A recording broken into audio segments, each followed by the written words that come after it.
Hi guys, welcome to big topic. எல்லாருமே விஜய் ஒரு நடிகர் அவர் ஒரு அரசியல் கட்சி ஆரம்பிச்சிருக்காரு அப்படின்னு பேசிகிட்டு இருப்பாங்க. ஆனால் அந்தந்த கட்சிகளுமே நடிகர்கள் எல்லாம் இருப்பாங்க. அதை பற்றி தற்கொலைங்க பேசவே மாட்டாங்க. அந்த லெவலில் இருக்கக்கூடிய ஒரு கட்சி எது அப்படின்னா அந்த பிஜேபி. இந்த பிஜேபி கட்சியில் இருக்கிற குஷ்பு மேம் பார்த்தோன்னா ரீசெண்டாக விஜய் அவர்களை அட்டாக் பண்ணி ஒரு விஷயத்தை பேசியிருக்காங்க. அது என்ன அப்படின்னா, ஒரு செய்தியாளர் கேட்குறாரு, எடப்பாடி அவர்கள் பிஜேபி கிட்ட சரண்டர் ஆகிட்டாரு, அந்த கட்சி கொண்டு போய் அடமானம் வச்சுட்டாரு அப்படின்ற மாதிரியான ஒரு விஷயத்தை விஜய் பேசியிருக்காரு. அதை நீங்கள் எப்படி பார்க்குறீங்க அப்படின்னு கேட்டாங்க. அதுக்கு குஷ்பு மேம் என்ன சொல்கிறாங்க அப்படின்னா, தம்பி விஜய் வந்து அரசியலுக்கு புதுசாக இருக்கும்போது சில வார்த்தைகள் வெளியே வந்துடும், வீரப்பா பேசலாம், ஆனால் அவருக்கு கடைசியில் திருந்திடுவார் அப்படின்ற மாதிரி சொல்கிறாங்க. இது என்ன மாதிரியான ஒரு அரசியல் பதிலா, இல்லை அவர் கேட்டதுக்கு உண்டான ஏதோ ஒரு பதிலா? ஒன்றுமே இல்லை. அதாவது அரசியல் ரீதியாகவும் பதில் சொல்லலை, ஒரு அடிப்படை அறிவிலும் பார்த்தோன்னா பதில் சொல்ல. இது என்ன மாதிரியான ஒரு விமர்சனம் அப்படிங்கிறத நீங்களே எடுத்துக்கோங்க. இது எல்லாத்தையும் தாண்டி இன்னொரு முட்டாள்தனமான விஷயத்தை பேசுகிறாங்க. என்ன அப்படின்னா, எடப்பாடி அவர்கள் வந்ததெல்லாம் பார்த்தோன்னா இப்படி பேசக்கூடாது, இது வந்து முதல்ல எம்ஜிஆர் அவர்கள் இருந்தார், அவரையும் நம்ம பார்த்தோம், அதுக்கப்புறமா அம்மையார் ஜெயலலிதா இருந்தாங்க, அவங்களையும் நம்ம பார்த்தோம், எடப்பாடியார் இருந்தாங்க, அவங்களையும் நம்ம பார்த்தோம், அப்படிலாம் பேசக்கூடாது. என்னது, இது என்ன பதில்? எம்ஜிஆர் அவர்கள் ஆமாம் இருந்தாங்க, ஜெயலலிதா இருந்தாங்களான்னா ஆமாம் இருந்தாங்க, எடப்பாடியும் இருந்தாருன்னா ஆமாம் இருந்தார். இது எல்லாருக்கும் தெரிஞ்ச விஷயம் தானே. இது என்ன பார்த்தோன்னா விஜய் கேட்டதுக்காக ஒரு பதில் அவங்க பேசிக்கிட்டு இருக்காங்க அப்படிங்கிறது நம்மளுக்கு புரிய மாட்டேங்குதே. அவங்க எல்லாம் இருந்தாங்க, தம்பி விஜய் அப்படி பேசக்கூடாது. அவ்வளோ பெரிய கட்சி, ஆமாம் அவ்வளோ பெரிய கட்சி தான், யாரும் இல்லைன்னு சொல்லலை. ஜெயலலிதா அவர்களோட ஆசை என்ன அப்படின்னா, இனிமேல் எந்த காலத்துலேயும் அதிமுக பிஜேபியோட கூட்டணி வைக்காதுன்னு சொன்னாங்கள்ல, அந்த கூட்டணி பார்த்தோன்னா மறுபடியுமே வந்து கொண்டு போய் ஜாயின் பண்ணியிருக்கிறது எடப்பாடி அவர்கள் பிஜேபியில். அதை எல்லாருமே கேள்வி கேட்க தான் செய்வாங்க. அதே தான் விஜய் அவர்களும் கேட்டார். அதுக்குள்ள ஒரு நார்மலான பதில் சொல்லணும்ல, இந்த மாதிரி ஒரு பதில் சொல்லிட்டு போகிறாங்க. விஜய் அவர்கள் திருந்திடுவாராம்மா. எதை திருந்திடுவார்? இந்த மாதிரி உண்மையை பேசுகிறதெல்லாம் மறைச்சிட்டு பார்த்தோன்னா பொய்யை பேசுறதுக்கு விஜய் திருந்திடுவார்னு என்ன சொல்கிறாங்களா நம்மளுக்கு புரிய மாட்டேங்குது.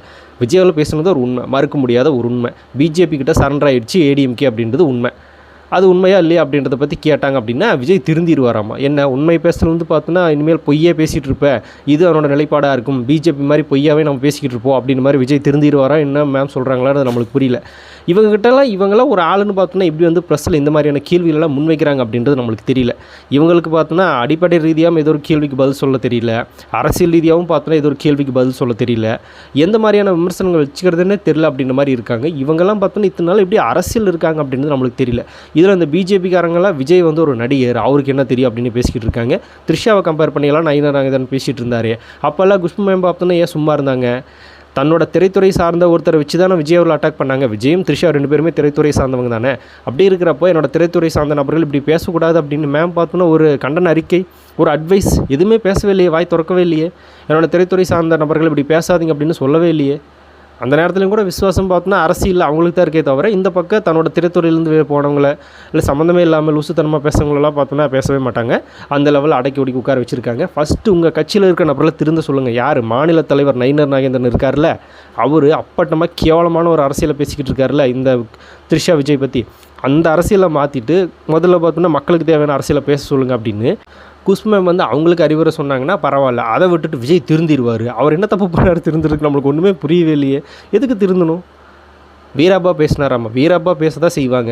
அண்டி பழைக்கிறவங்க சரண்டர் ஆகிறவங்களாம் அப்படி பேசவே வாய்ப்பு இல்லை. விஜய் அவர்கள் வீரப்பா பேச தான் செய்வார். என்ன சொல்கிறது, இந்த மாதிரியான ஒரு குரூப் பார்த்தோன்னா ஒரு அரசியல் நடத்திக்கிட்டு இருக்காங்க. இதை பார்க்கும்போது நமக்கு சிரிப்பாக வருது.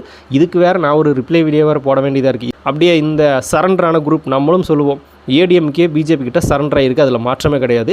அது எந்த அளவுக்கு உண்மை அப்படின்றத விஜய் புரிஞ்சு பேசினார் அப்படிங்கிறத நீங்களும் பார்த்தோன்னா கமெண்ட்டில் ஷேர் பண்ணிட்டு போங்க. அப்படி பிக் டாபிக் சேனல் யாராவது சப்ஸ்கிரைப் பண்ண மறக்காமல் சப்ஸ்கிரைப் பண்ணிக்கோங்க. நிறைய big topics, political news, trending news, cinema updates அப்படி நிறைய நம்ம சேனல் தொடர்ந்து வரப்போகுது.